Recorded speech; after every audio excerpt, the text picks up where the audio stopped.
And welcome back, Bears fans, to another episode of the Bears Brothers Podcast. It's time for our final preview episode of the season as we will break down everything you need to know for the season finale against the Minnesota Vikings. I am your host, Will DeWitt, and I'm joined, like I always am, by my two fellow Bears brothers, Brandon Hazlett and Nicholas Moriano. Gents, how have you been? Have you had a good Christmas? Yeah, I had a good Christmas. I feel kind of lost. I haven't been on here in a while, but pretty good overall. I can tell you're a little out of the groove there with the introduction, but Nick, how about you? How you feeling? I'm feeling good. It was a good Christmas. I just spent it with family. Unfortunately, and not watching the Bears the Christmas Eve, really, honestly. I was busy playing a football game, but yeah, it's been good being on break. Yeah, that was an interesting piece you've written. I like that a lot. Way to just do something different at this time of the year, especially given all the circumstances. I unfortunately watched most of that game. Don't remember too much as I was starting to get sick halfway through. I'm not sure if the Bears play had anything to do with it or if it was the food or what was going on there, but I'm feeling much better and I'm ready to talk some Bears football. So let's get into it. And before we do, let's go through the rundown of the show so that way listeners know what to expect. First of all, we're going to start like we always do with a brief preview of this week's game against Minnesota, including the key stats and matchups to keep an eye on. Then we're going to go ahead and move in some more big picture topics like Cameron Meredith's continued impressive play and what it means for both he and the Bears in 2017. Did we get a little overzealous with Matt Barkley? On top of that, we're going to talk about our expectations for the offseason and whether any big moves will be made, either coaching, players, etc. Then finally, we're going to end the show like we have been by answering some questions submitted by fans. So let's go ahead and get into this Vikings preview. And Brandon, you want to start us off by going through some of your keys? I can do that starting, as we always do, with key number one. And in case we haven't preached enough this year, run the ball. The Vikings have a top 5 pass defense, allowing 212.5 passing yards per game, so that leaves the door wide open to run the ball. And that's totally okay because last time, here's a weird stat, we've talked about this before too, when Jordan Howard gets 20-plus carries, the Bears typically win. Last time the Bears played the Vikings and we won that game. So if this doesn't scream victory, scheme, whatever, like key number one is we've been saying it all year. I'm going to say it again for the last time on the preview show this year. Run the ball. I think that is very important for the Bears offense to succeed. Take some pressure off Matt Barkley, who kind of struggled against the Redskins on Christmas Eve. Getting ahead of myself. No, I know, no kidding. But one holiday at a time. It's been a while. But key number two, the Vikings did not practice Stephon Diggs, Adrian Peterson, Alex Boone, or Laquan Treadwell yesterday. If they don't play, the Bears need to take advantage of them not having as many weapons. That means pressure up the middle. If Alex Boone isn't playing, Stephon Diggs in our last meeting had 8 receptions for 76 yards. He's typically the guy who beats us, which means there's fewer weapons to throw to with Laquan Treadwell also being out. So just got to take advantage of the Vikings if they're not going to have their top players out there that typically Bears defense. Third key is to make the Vikings one-dimensional, because if Stephon Diggs doesn't play, the Bears defense has proven they can keep Kyle Rudolph, Adam Thielen, and Cordero Patterson in check. So if you can keep those guys in check, only getting 4 or 5 receptions each maybe, limiting the yards after the catch, tackling well, which leads into my next key, playing fundamentally sound. End the year on a positive note in that department. Fewer to no penalties, tackling effectively, as that was an issue a couple weeks ago against the Packers, and just know your job and do it until the whistle blows. I would like to see the team play well, and even if they lose in a close game, I would like to see them play well fundamentally, and I think that makes a big difference in whether or not they win the game. Good stuff there, Brandon. Yeah, going back, let's go back to key number 3, making the Vikings offense one-dimensional. Nick, Brandon kind of talked about his keys there, but for me, with Adrian Peterson perhaps not being able to play, I would love to see this Bears kind of bite the bullet here a little bit and play much better in terms of run defense, something they've been struggling with these past few weeks. Do you think they have a chance, especially if Peterson is unable to play? Oh, yeah, and the Vikings just don't have a good rushing offense in general this season, and it's due to their offensive line. And I think the Bears can take advantage of that. And with a lot of key weapons and, on the offense for the Vikings missing Laquan Treadwell and, Diggs, I think that this Bears defense should have a great day. And this Vikings offense is not one that scares me in any terms of what they do. So I think that in terms of stopping the run, they should be able to do that, and they should have a good day with the receivers that the Vikings have. I think the Bears defense should have a good day on Sunday. Yeah, I agree. I mean, really, guys, when you look at it, this is going to be more of like a defensive battle because both offenses don't score a ton of points. Both of them are kind of in the bottom of the barrel in terms of scoring points this season. Chicago, 17.9 points per game. Minnesota, only 19.3.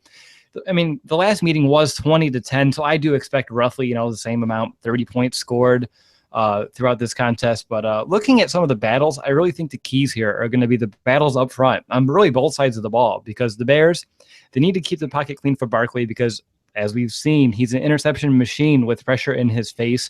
In the first meeting, Cutler was only sacked once on 31 dropbacks. So if the Bears have that type of performance again and give Barkley some time, I think he would be able to make an impact. And Nick, I was curious, say Barkley does give some time, what do you expect from guys like Alshon Jeffrey, who's in his final game of that tag coming up, on Sunday?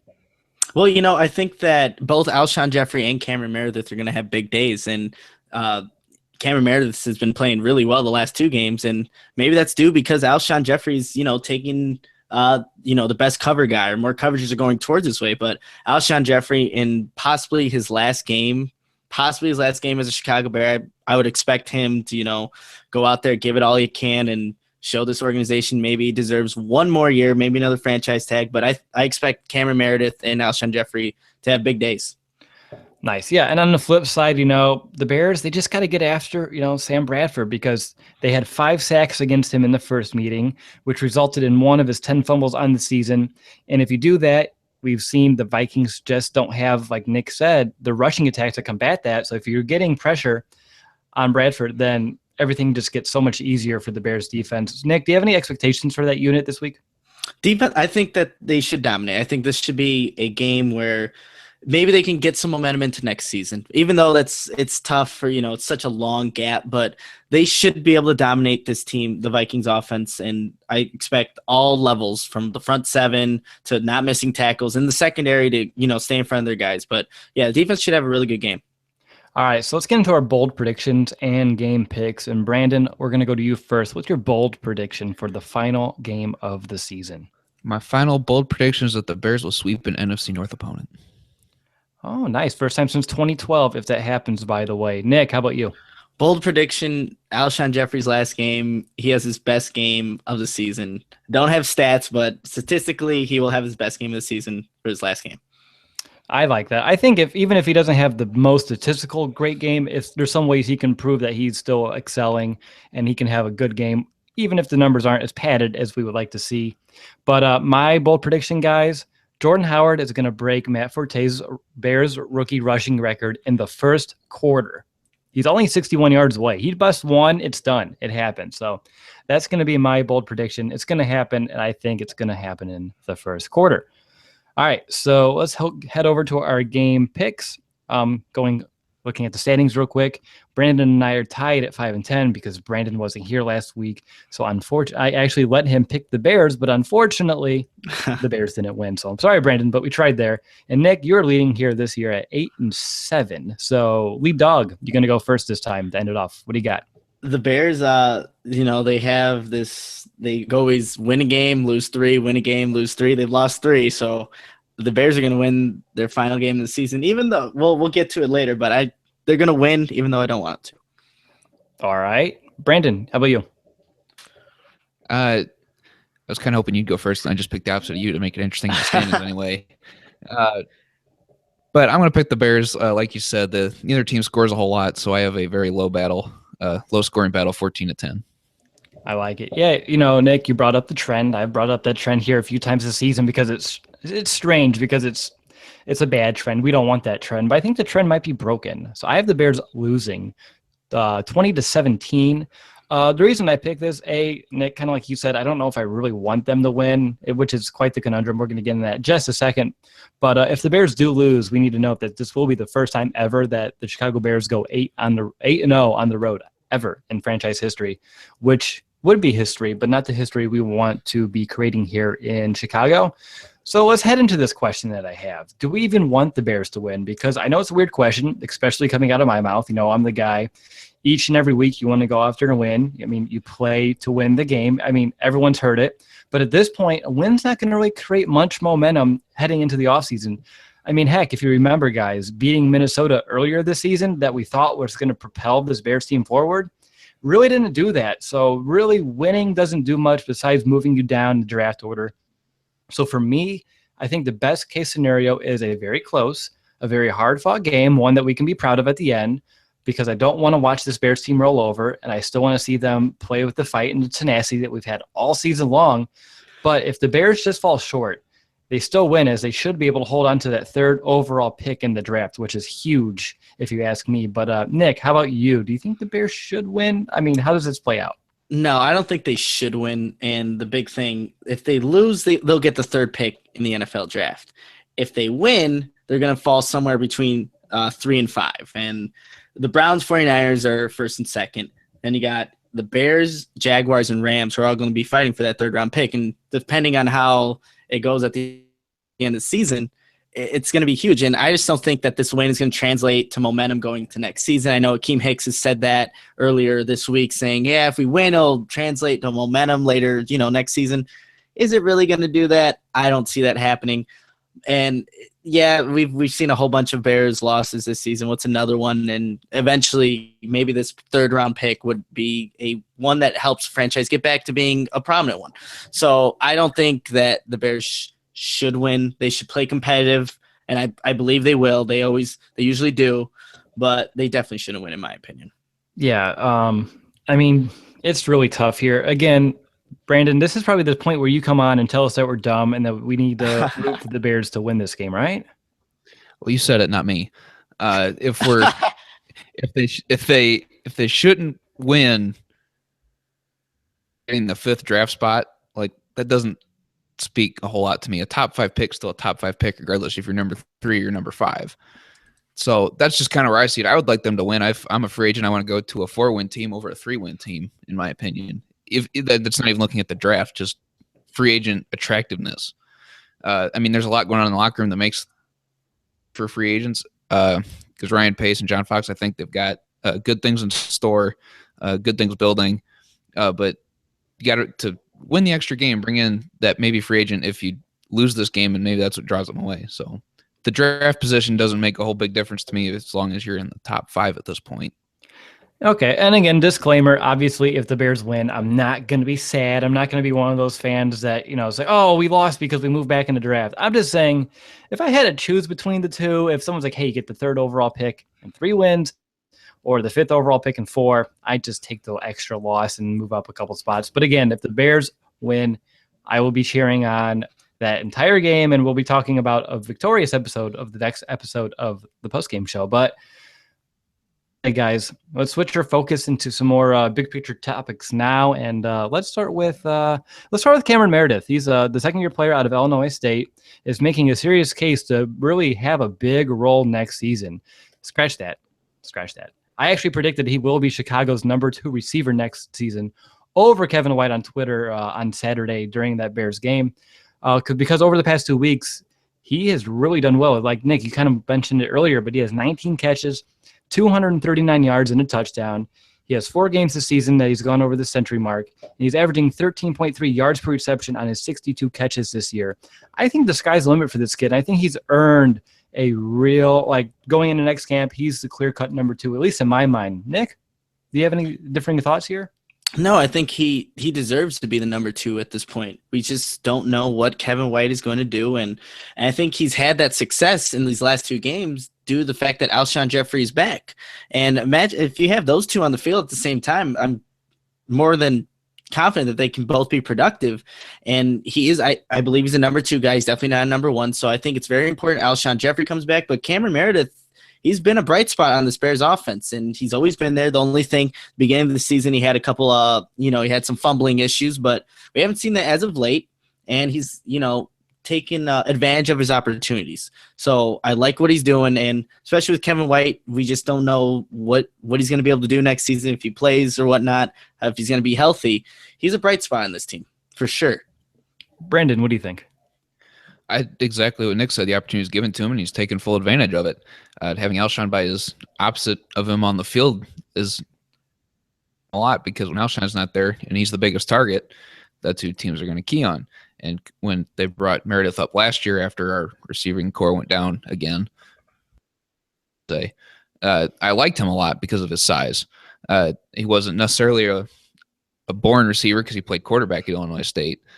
But I liked him for his size, and I liked him for his athletic ability, and he's making most of the advantage with the skill set that he's got. He's a very good athlete, and I think he should definitely earn whatever position he gets because he's working hard to do it. Yeah, exactly. Guys, I mean, I hate to be a little overzealous or maybe get too excited here, but I think we found our diamond in the rough. I really do. Last year he showed glimpses of it, but he still had a very rough game. But if you watch him, especially through this season, like his game has just gotten so polished. Like his route running is, for someone who went undrafted, it's pretty dang good. Not gonna lie, he knows how to get open. He runs NFL routes. He's, like you guys said, all the athletic ability in the world. He's a big body. I think it was Dow Loggins earlier today said that he's been so productive because all these quarterbacks, they trust him. And you know what? I trust him too. I really trust Cameron Meredith. And talking a little bit more about Kevin White, I think it's good for him not to come into next offseason as the number 2 guy, which, I mean, given everything he's gone through, I think there'll be a lot of pressure to put on him right away. And I would like to see him prove that he's worthy of playing over Cameron Meredith, or maybe Dow could utilize them both on the field together. But overall, I think this would be good for Kevin White. Nick, do you think the same thing here? Do you think that Kevin White should just kind of be eased into 2017? I think that's the best case scenario, because if you're going to put that much pressure on a young kid who hasn't even really shown much, he hasn't shown much yet in his early NFL career. So best case scenario, don't make him that number 2. Put all the pressure on him that if Alshon Jeffrey's covered and they're double covering him, he has to be that next guy that has to get open. Make it Cameron Meredith, and ease in Kevin White. He's still learning. He's still, he's a young guy, and he just hasn't put a full season. But Bears just got to do what's for him and just ease him into the next season early.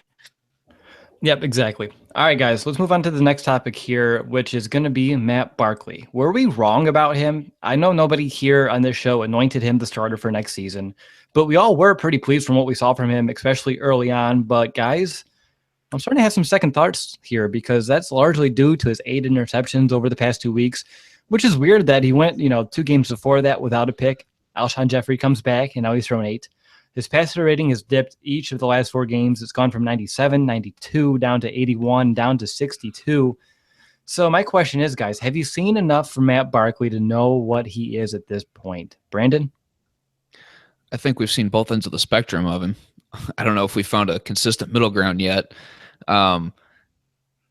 I guess, like you said, no one's anointing him the starter, but definitely at this point, you got to bring him back, because he showed some really good promise. And he's also shown some ugly sides of him, which is why I didn't like Jay Cutler. So same argument's going to stand for Matt Barkley. If he's not going to be able to produce, then I don't want him as my quarterback, but I don't think he's played quite enough yet with the weapons that he could possibly have for us to know for sure whether or not he should be the anointed starter or not. Nick, how about you? What are your thoughts on Barkley now? I know you haven't been on the show. Like, we haven't talked about him specifically for a few weeks. So what are your thoughts on him? It's weird, because at one point I was thinking, man, this could be the guy that, possibly could win the starting job next season. And then he's just showing glimpses of just, not reading the field right. And he's throwing all these picks, and that's what concerns me the most. And we had Jay Cutler, who, can make spectacular throws, and we saw that from Barkley. But then you just get that bad side where you're just turning over the ball and just making, just dumb throws, honestly. And with that, he hasn't played a lot, but I think that's what Matt Barkley is. I don't know that he can be a starter. He could be a backup. He'll move, he knows the offense and can throw the ball and get it to where it needs to be. But if he's a starter, I think you're going to see more of those ugly throws. And I don't know. I don't think he's the answer. But do you think maybe he works some of that out with more playing time? That's definitely a possibility. I mean, he's only played what, 5 games, and a half at Green Bay. It could definitely be a possibility, but I just don't think he's the guy for the Bears. Not the franchise guy, not the guy that's going to be the starter that you can count on to win games. He's a stopgap guy. Yeah, exactly. Yeah, I've kind of had a gut feeling the more I thought about this. Like it's been in my mind for these past few days. Like what exactly do we have here? And it keeps coming back to the same thing, and it's Rex Grossman. Just for the point of like Rex Grossman, when he was good, he had that 1 month, September. I forget exactly the year, '05 maybe, and he was the NFC Player of the Month. I mean, he was playing lights out, throwing 3, 4 touchdowns a game.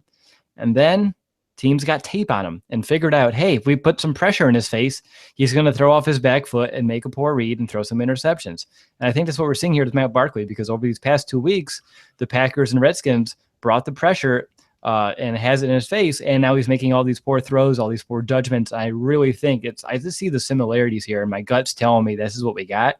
But overall, I think if they bring him back to camp, that's totally fine. I just don't know how much money he would want, considering he started a few games now. But really, it just all depends. But overall, I don't think we have the answer, just like you guys said. But that's something that the Bears need to figure out over this offseason. What is the answer at quarterback? But we'll get there when we get there this offseason. Next up, speaking of the offseason, let's talk about this last topic before we get to fan questions. And that's going to be, if you had to go with your gut today, what, if any, big moves will the Bears make this offseason in terms of players and personnel? Because sitting here with 3 wins and winless on the road, guys, I mean, changes must be coming, right? Or maybe not. Brandon? The strength and conditioning staff. No. That's in my notes. You're right. No, I have. Yeah, it's something we talked about, but I don't know how much we'll hear about that, or if that's even considered a big change.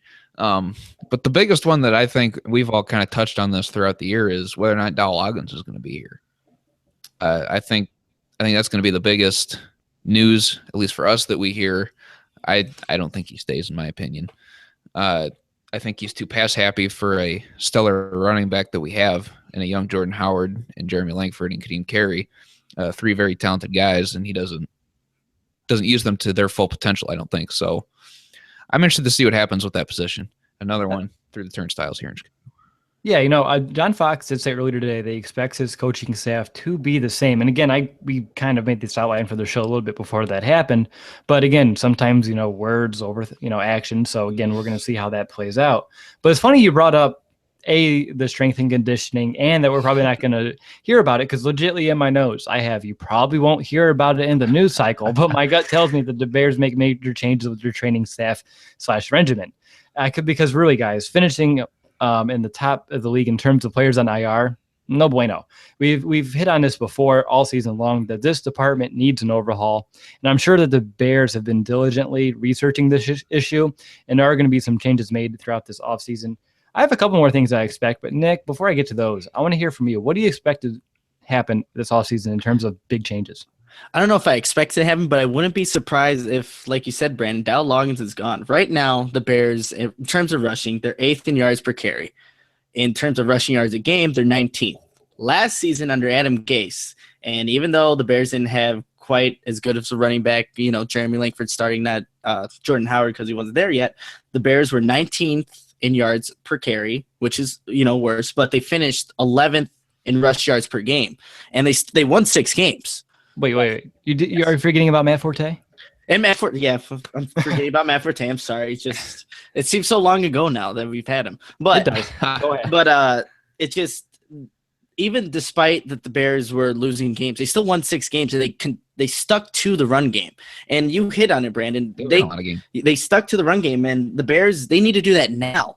And they have a good yards per carry, and they just don't stick with it throughout the game. And that's a lot of the situation, what's happening in the game. Usually the Bears are down in the second half, but still you got to continue the run game. And for some reason, Dowell Loggins abandons it in the second half of games. And if the Bears part ways with him, I can see why. And they're 28th in the NFL right now in terms of scoring with 17.9. They get yards, they just don't put up points. And if Dowell Loggins is gone, it wouldn't be a big surprise to me. No, it wouldn't be a surprise. He actually had a quote. I think Patrick Finley tweeted it out, which struck me by surprise and also kind of worried me. It's from Dowell, and he said that nobody, not even you, the media, second guess yourself more than I do. You don't want your play caller, you don't want the guy running your offense second guessing himself. And I think it's evident with his play calling that he does second guess what he's doing. Just makes some poor judgment sometimes. And again, I understand that you need to be critiquing yourself because that makes total sense. But second guessing yourself and all the decisions that you make is that's a different ball, awful. Yeah, no, that's a little worrisome from your play caller. You don't want that. You want someone who's confident and knows what they're doing in terms of playing in all situations. And that's the reason why if he is gone, I understand, but it sounds like he won't be. But again, well, I mean, you hear things and then other things happen. So we will figure that out. But my gut tells me that, at least for the most part, that the core of this coaching staff is going to be the same. And I'm personally great to keep this patience and let another year ride out to see if this consistency helps. And I mean, that's really what it is. I call it growing roots because you need to have that solid foundation, to build stuff upon. And if you keep changing systems and coordinators each and every year, like we've seen here in Chicago under, Jay Cutler's tenure, it just doesn't really breed much success. And sometimes you need to work out the kinks with an offensive coordinator per se, and then you can move forward with it instead of replacing the entire system. But overall, that's my gut feeling there. My other gut feeling is I expect that you're going to have a rookie quarterback coming into camp with a real shot of winning the starting job. I don't know who it is. I don't know when they'll draft him, but I really expect that next time when it hits July and we're going to Bourbonnais, you're going to have that rookie out there who's going to really have a chance to take the starting role before the season starts. All right, guys, let's head into fan questions. And the first one comes from a familiar name. We have Tristan here. His first question, he has two. The first one is, what do you want to see from the Bears ending out this season? We've kind of hit on it a little bit today, but let's get a little bit more specific. Brandon, what would you like to see from the Bears in this final game? I want to see them show some promise. It seemed like against Washington, they just didn't really show up. I don't want to say they didn't care because it's your job to go out there. I guess that doesn't mean you have to care. But I don't know. They just didn't do much. And I want to see them put some things together and look good. I mean, there's some good pieces to the team, and John Fox is a pretty good coach. I know that a lot of people are, well, this isn't the second-year turnaround that we all expected, and it's not. I want to see them put together a good game. I want to see them end the season on a high note, get that fourth win of the year. I know two of us are not on board with that. But I just want to see him win a game. Let's end the year on a good positive note. And even if that momentum doesn't carry into next year, at least we can say we didn't fall too far off the table from last year. I like that. Nick, how about you? I want to see like I mentioned it earlier, I want to see this defense dominate this Minnesota Vikings offense. I want to see the front seven get after Bradford. Everyone flowing to the ball, not missing tackles, which was pretty evident against Green Bay when I was there at Soldier Field. And I want to see the secondary create turnovers. We're still asking for turnovers. They still haven't happened. And if they can't create turnovers, just stay with your guy. And I think that this defense has a really good chance of doing this against a Minnesota Vikings offense that has been pretty mediocre, even less than mediocre all season. So I want to see the defense go out there and have a great game. I like that. I'm going to do something a little bit different here. I just want to see them having fun. I really do. I want to see this team go out there and just have some fun. It's been a long season for everybody involved. We've been here each and every week. We've broken it down. We've been aggravated. We've been elated. We've been upset. But overall, I think now with the 60 minutes left of this, this Bears season, I just want to see them have fun, because if they're going to have fun, I'll have fun watching it. And really, guys, as much as we like to, complain and be upset, they take it worse than we do. I would at least hope so. This is their job. This is their livelihood. This is their pride. And it's been taking shots each and every week. And I think if this Bears team can go out there and just play with fun, maybe that carries into OTAs. Maybe they have some fun. And because really, guys, when teams play and have fun when they're playing, special things happen. I really would like to see that more than anything carry over into the offseason. A very strong work ethic, but also fun. That work hard, play hard mentality. I think that would be something that this Bears team should embody. All right, so the second question from Tristan, he added, who's your most valuable Bear of the year? Well, Tristan, we can't answer that because we do host an award show the week after the season is over. So it should be next week. So you're going to find out then, and you're also going to find out who's going to win the coveted Single or Lacus Award. If you don't know what that is, it's a mixture of Mike Singletary, Brian Urlacher, and Dick Butkus, a.k.a. who's the best linebacker, who's the hardest hitter on this Bears team. And we're going to come back next week with our most valuable Bear of the year, that one, the most valuable rookie, all the above, plus much more next week on our show. So remain patient, and you'll have your answer there. Next question comes from Michael, and he asked, being a Bears fan is hard due to the recent seasons. Have you ever considered jumping ship, even for a moment? Brandon, I know you've been rocking the boat. Have you ever wanted to jump ship? I've been rocking the boat, but I've never considered jumping ship. I have grown up around the Chicago area. I love all my Chicago teams, except for the Cubs. But I just love Chicago sports in general. I love the Bears. Grew up watching them, and I've never considered jumping ship on these Bears. Nick? No way. There's no way that I ever consider jumping ship. I mean, after the season's over, after season ends on Sunday, I'm going to be looking forward to next season. And with all of our coverage, we just know what we want to look for, what we're looking forward to, what the team needs to do to get better next season. No way have I ever considered jumping ship. I've been watching the Bears forever now, and I love them. They make me go through every single emotion in one game, but I love that. I look forward to it every Sunday. So no way. Oh, that's well put. Yeah, I mean, for me, same boat. I mean, even though it's been some really difficult seasons to swallow these past 3 or 4, but overall, guys, we all know when the Chicago Bears are playing football, Chicago's a football town, and there's nothing better than the Chicago Bears in January at home in the playoffs. It doesn't get much better than that. And honestly, I can't wait till we get there again. It's going to be so much fun. It's just got to be patient. It's going to happen. We can't really control it from where we're at right here, but we just have to give our best advice and hope they listen, which I think they have a couple times, maybe, sort of, probably not. But next question comes from William Bailey, and he asked, which one of the Bears' secondary players excites you the most moving forward, if any? He listed LeBlanc, Hall, HJQ, Amos. I think he kind of ran out of a character limit there on Twitter. But overall for me, it's Bryce Callahan. I think he is someone who I think this Bears team can definitely build around, definitely. I think Callahan, when he plays in the slot, when he plays where he's supposed to, he's pretty dangerous. He plays fast. He attacks the football. He can make plays both in the run and the pass. And I think that's why he excites me the most out of most of this Bears secondary, a group that's definitely struggled all season long. Nick, how about you? I like DeAndre Hall. I think he has a lot of upside. Too bad he got injured, because I think that if he stayed healthy, given all the shifting in the secondary that happened, I think he can be our starting corner next season. One of the starting corners. I think he has plenty of upside. We've talked about his arm length, and I think that he has a lot of upside. So DeAndre Hall is the guy that I'm going to be looking forward next season, because we don't know who's going to play corner for the Bears. I mean, Tracy Porter's kind of been on the down end. We don't know if Kyle Fuller's coming back. Callahan's been there, but DeAndre Hall is a young guy who can contribute next season, and I think will end up being our starting corner. Nice. Brandon? You guys took my 1 and 2 options, so I'm just going to kind of mirror what you said. I think Bryce Callahan is actually the guy who is going to be able to start creating turnovers for this team. He plays with a high motor. He's always playing good coverage. Very seldom does he get beat. And then DeAndre Hall, just another big defensive back who's got long arms. I think he's definitely capable of creating turnovers as well. We've seen it in college when he was at Northern Iowa. He's a very good athlete as well. Not as quick as Callahan, but he does play with a high motor, and it is unfortunate that he got injured. Good stuff there, guys. Next question comes from Chris Armstrong, and the question is, hey, guys, do you think that either team shows up for this game?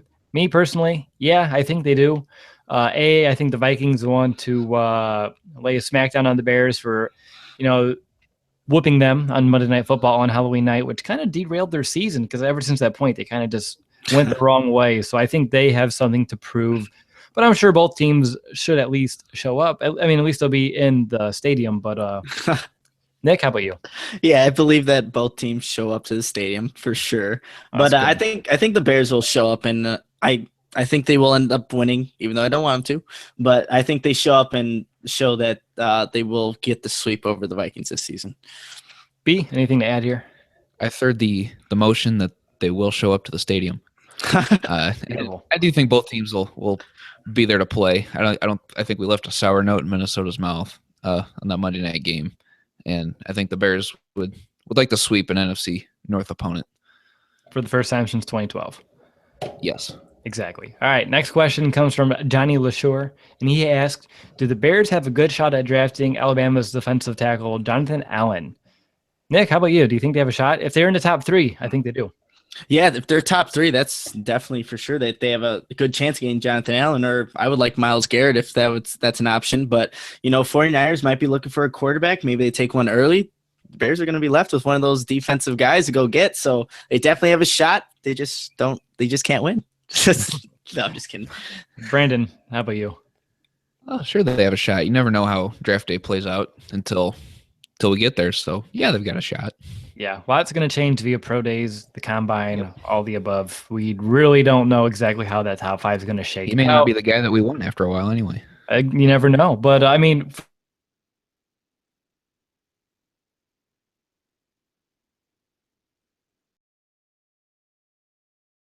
the Goldman and Hicks. I mean, honestly, Allen, Hicks, and Goldman up there up front would just be a deadly combo.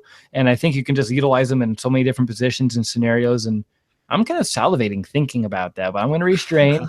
I'm going to restrain and back off. But yes, I think they do have a chance if they're in the top three.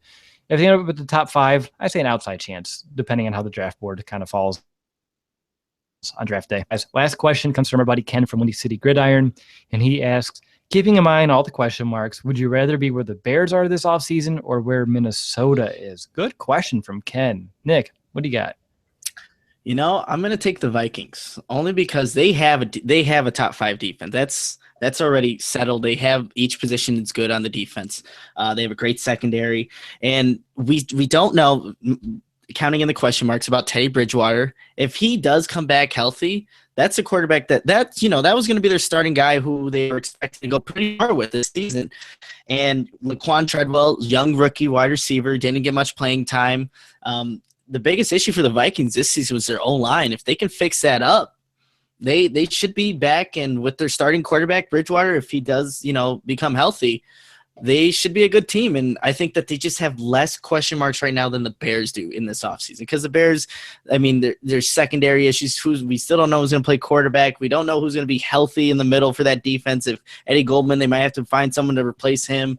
Danny Trevathan, we don't know. So there's still some question marks, some holes for the Bears. So I would definitely be the Vikings this offseason. All right. B, how about you? Well, I missed the Green Bay game because I was traveling to Minnesota territory, and just kind of listening to what some of the fan base had to say up there. I think there's more question marks up there than we realize. But being here in Chicago, I'd rather be where the Chicagos are in the offseason. There's potential pieces to look at. I don't want to say a clean slate to look at as far as players, but we're looking for the best available guy. And in Minnesota, there's some guys that are already set, and they may be forced to draft different. They'll be drafting based on their needs, instead of on best available. And the Bears can take the best available and not fall back any. So I'd rather be where the Bears are at right now. I like it. I'm kind of with you there, Brendan. I'm kind of with the Bears are. Perhaps maybe I'm a little bit more biased, and maybe I see more light that actually exists in this tunnel. But overall, I think the Bears are in a good spot. Very young team with a lot of promise. That excites me. We have Leonard Floyd. That's always a plus as well. But the big thing is the Vikings might lose AP. And, he's an aging running back. And you know how that goes. We've been there with Matt Forte. But we have Jordan Howard. And Jordan Howard's going to be a workhorse for the next 5, 6 plus whatever years. And I think I would rather have that because both teams have quarterback issues. But I think the Bears' offensive line is stronger than Minnesota's. And I think this Bears defense is definitely ascending. They just need to get some better secondary players in just another year under Vic Fangio. Let him keep coaching them up, and I think we are getting much closer than most realize. But yeah, overall, I would be in Chicago's shoes for this offseason. Good question, Ken. But all right, guys, I think that does it for this episode. But before we go, do you guys have any final thoughts as you're heading in, knowing there's 60 minutes left of this Bears season? 4 quarters remain. It's gone by really fast. What's going through your minds, Nick?